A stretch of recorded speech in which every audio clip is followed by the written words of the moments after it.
Hello friends, எல்லாருக்கும் வணக்கம். இன்றைக்கி நம்ம பார்க்க போகிற ரெசிபி ஒரு சூப்பரான காலிஃப்ளவர் மசாலா கறி. வாங்க எப்படி பண்ணலான்னு பார்க்கலாம்.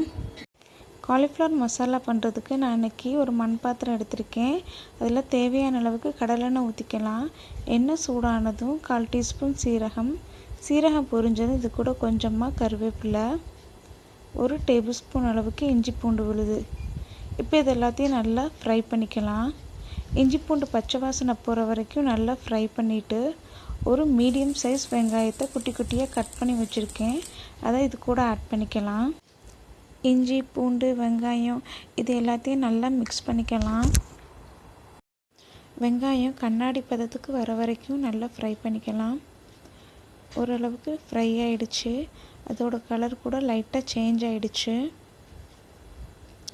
இப்போ இது கூட தேவையான அளவுக்கு சால்ட் ஆட் பண்ணி நல்லா மிக்ஸ் பண்ணிக்கலாம். நல்லா மிக்ஸ் பண்ணிவிட்டு ஒரு மீடியம் சைஸ் தக்காளியை குட்டி குட்டியாக கட் பண்ணி வச்சுருக்கேன். அதையும் இது கூட ஆட் பண்ணிக்கலாம். வெங்காயம் தக்காளி ரெண்டையும் நல்லா மிக்ஸ் பண்ணிவிட்டு ஃப்ரை பண்ணிக்கலாம். பாருங்கள், ஓரளவுக்கு நல்லா ஃப்ரை ஆகிடுச்சு. இப்போ இது கூட மசாலா ஆட் பண்ணிக்கலாம்.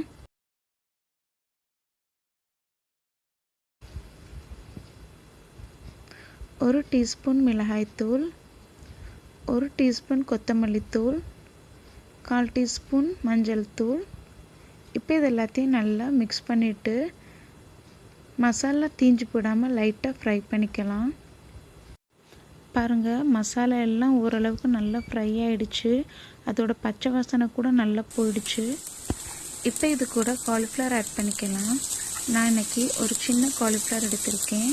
அதை இந்த மாதிரி குட்டி குட்டியாக கட் பண்ணி சுடுதண்ணியில் உப்பு மஞ்சள் பொடி போட்டு இந்த காலிஃப்ளவரையும் ஆட் பண்ணி நல்லா வாஷ் பண்ணிவிட்டு எடுத்து வச்சுருக்கேன். அதையும் இது கூட போட்டு நல்லா மிக்ஸ் பண்ணிக்கலாம். மசாலா காலிஃப்ளவர் ரெண்டையும் நல்லா கலந்து விட்டுட்டு இதுக்கு மேலே லைட்டாக தண்ணி தெளித்து மிக்ஸ் பண்ணிவிட்டு ஒரு லிட்டு போட்டு க்ளோஸ் பண்ணி வச்சிடலாம். ஒரு 5 மினிட்ஸ் இப்படியே இருக்கட்டும். காலிஃப்ளவர் மசாலா ரெண்டும் சேர்ந்து நல்லா குக் ஆகட்டும். இப்போ ஓப்பன் பண்ணி பார்க்கலாம். பாருங்கள், காலிஃப்ளவர் மசாலா ரெண்டும் நல்லா குக் ஆகிடுச்சு. எண்ணெயெல்லாம் கூட நல்லா பிரிஞ்சு வந்துடுச்சு.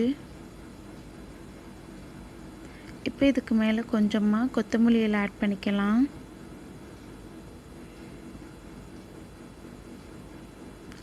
அவ்வளோதான் ஃப்ரெண்ட்ஸ், சூப்பரான காலிஃப்ளவர் மசாலா கறி ரெடி ஆகிடுச்சு. இது சாம்பார் சாதம், வெரைட்டி ரைஸ், பூரி, சப்பாத்தி, தயிர் சாதம் எல்லாத்துக்கூடையும் சேர்த்து சாப்பிடும்போது ரொம்பவே சூப்பராக இருக்கும். கண்டிப்பாக நீங்களும் இதை ட்ரை பண்ணி பாருங்கள் ஃப்ரெண்ட்ஸ். உங்களுக்கு இந்த ரெசிபி பிடிச்சிருந்ததுன்னா மறக்காமல் நம்ம சேனலுக்கு சப்ஸ்கிரைப் பண்ணுங்கள். தேங்க்யூ.